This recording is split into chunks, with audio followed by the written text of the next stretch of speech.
From Cornwall to Birmingham and Johnston and Bexhill, here's Ruben Spar on the radio.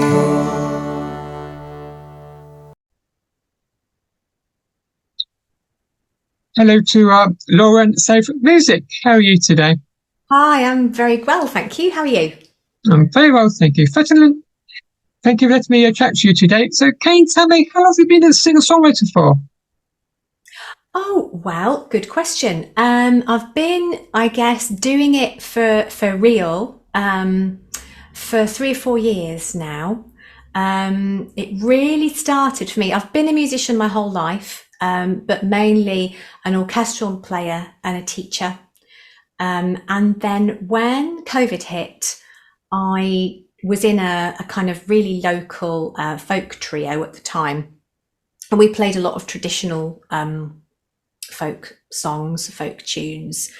And when COVID hit, I kind of thought to myself, oh, I really ought to be doing something useful with all of the time that, that we had at home. And so I bought a couple of new instruments, and one of them was a tenor guitar. And that was suggested, one of my best friends suggested it to me, actually, because I do play piano, but it's a bit of a cumbersome thing to be lugging around to venues. And although I was a fiddle player, I didn't really want to accompany myself on the fiddle. So I went to Birmingham, went to Hobgoblin, brilliant music shop there, and I got myself a little tenor guitar, and then I got a little Shruti box as well. And that was the kind of point for me where I suddenly realized that instead of playing everybody else's music, which is what I'd done up until that point, it was really interesting, because when I started playing instruments that I couldn't play already, that were brand new to me, I started to write songs of my own. And so, yeah, fairly recent development musically for me. Before then, I was kind of still doing music, but not my own writing. So can you tell me, because you're a music instrument teacher, so can you tell me what instruments do you teach to other people? Yeah, so my main instrument's always been violin. So I actually trained as a violinist, and I went and did a music degree. And then I did a PGCE. So I was a classroom teacher for a little while. But I also teach piano and viola. Yeah, those are kind of the main ones. I've just in the past 2 years, I've started teaching songwriting, believe it or not. Because it's interesting coming from an orchestral background and coming from that teaching background, and then suddenly writing songs of my own. Yeah, it's definitely an interesting way in. So yeah, I'm lucky enough to work with a brilliant lady called Ellie Gowers and Steve Jones, aka Stylist Boy, who are 2 local singer-songwriters, and we run evening drop-in workshops at Warwick Arts Centre. So that's been a nice new thing for me to be doing. You've got some of them coming up, haven't you, shortly? Yeah, so we tend to share the sessions, and I taught a few in January. I think it's Ellie's turn at the moment, and then Steve after me, and then we'll have a songwriting showcase gig at the Arts Centre in the summer, actually, in June. So I don't know if you record your vocals at your home, or did you go into this recording studio for that? Oh, is this for the album? Yeah. Yeah, so I do record at home for other people. That's another thing I do, sort of some session work, but tends to be remote session work. But yeah, I recorded the whole album at my friend's studio, home studio. So it's kind of like a converted garage, really, in Whitnash, which is near Leamington Spa. His name is Bill Bates. He was fantastic got infinite patience with me tweaking bits here and there after recording. But yeah, that's where we made the whole thing. Over quite a long period of time, it basically took the best part of a year, because I had to fit in around. So I need childcare every time I go and record. So I kind of was doing it little bits in the evenings, little bits on weekends. And doing it that way, really. And then I was lucky enough to be able to get some amazing local musicians and friends to come in and just work their magic on the songs with Bill, all at separate times. So what was it like going to the studio? I loved it. I had thought to myself, I could buy some kit and do it myself at home. I do live on quite a busy road, and there's always something. If you're trying to record at home, there's a pigeon, or there's the postman, or something, or like a bin lorry or something will happen, and you can ruin takes, and it can take just so long. So I was really pleased to go into the Heathcote studios, because it's kind of purpose built, and he's got all the kit there. And I also was able to send the tracks away to a really great singer-songwriter come producer called Izzy Derry, who helped Bill and myself with the kind of production side of things. So yeah, I really loved doing it, and having somebody who knows what they're doing on the tech side of it helping out. So can you tell me more about your debut album called The Tiny Boat? Yeah, so Tiny Boat is the title track, and it's one of the first songs I wrote on my, at the time, new little tenor guitar. And it's a collection of songs that I felt really strongly needed to be together. I had thought that I might make a little EP to start with rather than going straight in with an album. But when I collected the songs together, those were kind of my first few, really, doing what I'm doing now. And so, yeah, I decided to just go full pelt, and pop them on the same collection, on the same disc altogether. They're all sort of varying degrees of personal songs, really, for me. And they're just kind of a snapshot of this point in time, these last few years for me, really. The funny thing is that now it's out and ready, I've already got enough material for album number 2, and I'm kind of chomping at the bit, thinking I need to record some more. But no, I'm immensely proud of Tiny Boat. I've had some just amazing feedback, and that's all I want, really. It's kind of it's a scary thing when you're sharing your own music, anyway. And so yeah, I really didn't know what the reception was going to be like. It was kind of it felt like more of a personal project for me to start with, and then when I released it, and people, you know, they'll come up to me at gigs and tell me how that one particular song has really they can really relate to it. I just find that amazing that people are actually responding to the music I'm putting out. It's never going to get old. It's really great. Well, as I'm originally from Cornwall, so I picked out a couple of tracks. Can you tell me more about them? Can you tell me about the track called "Across the Sea"? Oh yeah, so that one came about after a really late night YouTube trawl, because it kind of struck me that a lot of traditional songs, they're kind of fairly miserable anyway, aren't they? Traditional songs are often have misery and death and heartbreak in them, and I was looking at songs that are pining for somebody lost, or pining for a partner who's been at sea for years and years and years.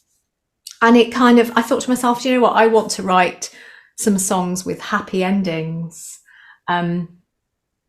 So, but kind of along that idea of people being at sea for a long time, but then returning and having a kind of happy ever after life, which I think probably comes from my children, because they enjoy stories where we've got happy endings and all that kind of thing. I've got 3 girls at home.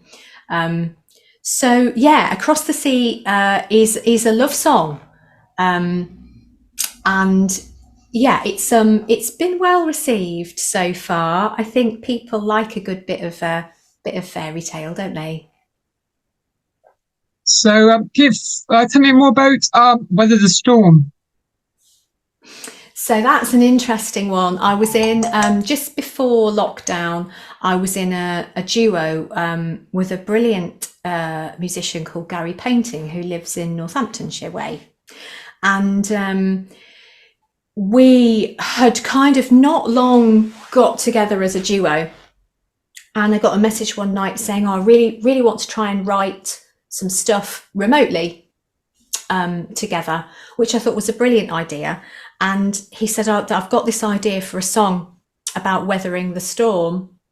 But that was kind of as far as it had got. It was just this idea of weathering the storm. And then it was the most weird thing. It doesn't happen to me very often, but I just kind of, it was like inspiration just hit.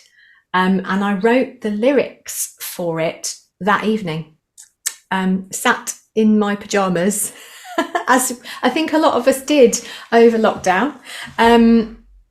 And yeah, it came about quite quickly. And then we did used to play it as with a different tune that I'd composed as the duo. But then over time, it morphed, and I kept most of the lyrics, and the song that it is now is the second incarnation of the melody, and that came about really because I was still experimenting with the guitar, and it's all about the idea that whatever life throws at us, there is obviously a lot of stormy weather in everybody's life at one point or another. They're always, things are always better weathered together. It's along those ideas really. So what are your plans for the future? Are you going to write any new music? Yeah, so I haven't really stopped writing since I started. I kind of got bitten by the bug, and it's just gone from there. And the more people I hear, the more gigs I go to, the more I am in awe of people and inspired by what they're doing. And the songwriting group has been amazing for me. Even though I'm leading it, I'm learning so much from the people who attend the workshops and who come along as well. So yeah, the album songs I'm just really looking forward to playing out this summer. But in my sets now, I'm also including quite a lot of new material that I've just been slowly working away on while the album's been being made and that kind of thing. And yeah, I can't wait to get in and record again at some point. I'm not quite sure when that's going to be able to happen, because it's obviously quite an investment for any musician.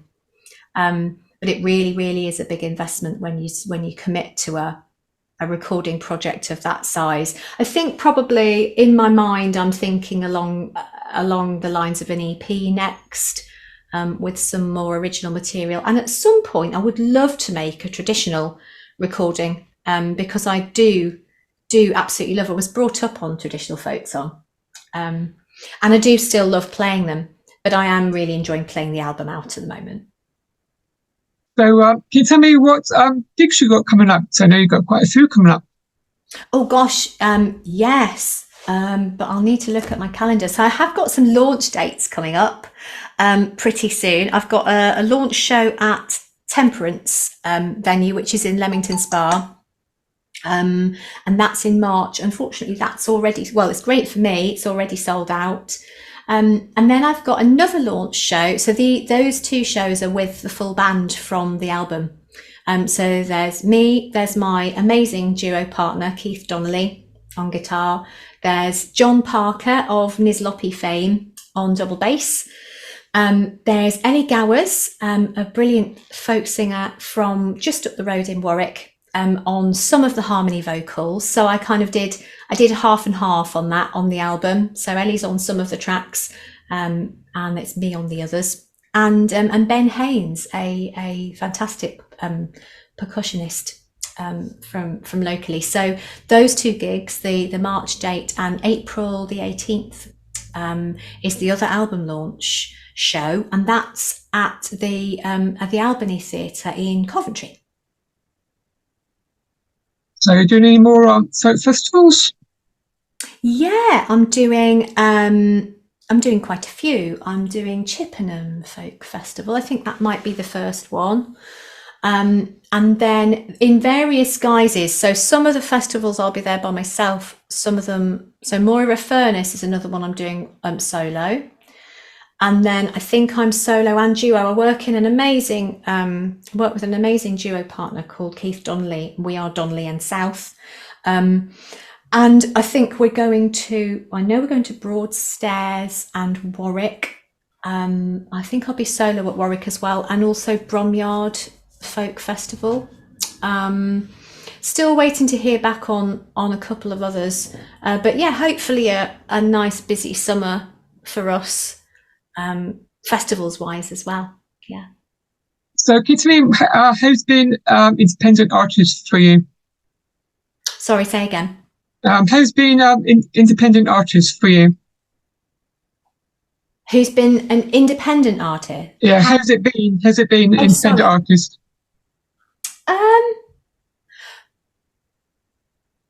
Tricky one.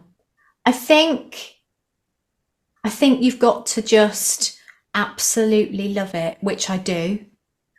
But it's not what I expected it to be in terms of how much you have to learn. It's been a really steep learning curve for me, needing to do silly things like making a website and promoting yourself and knowing how to launch your music.